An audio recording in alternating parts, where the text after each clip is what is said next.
siervo fiel. Oh mi Señor, ayúdame, yo quiero ser tu siervo fiel. Ahora solo las hermanas. Oh mi Señor,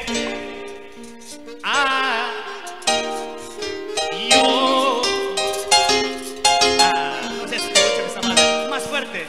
Oh mi Señor, ayúdame, yo quiero ser tu sierva fiel.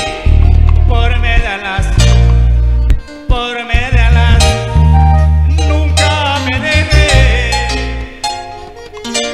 Aplausos al Rey de Reyes. Y salimos en esa alabanza, dice de esa manera.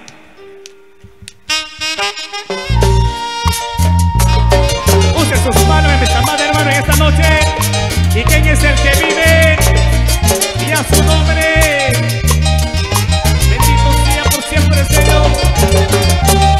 Recibe el poder de Dios. Ánimo, mis amados hermanos. Gracias, Señor.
Amén. Aplausos al Rey de Reyes y Señor de Señores. Qué bueno, mis amados hermanos, cantar y glorificar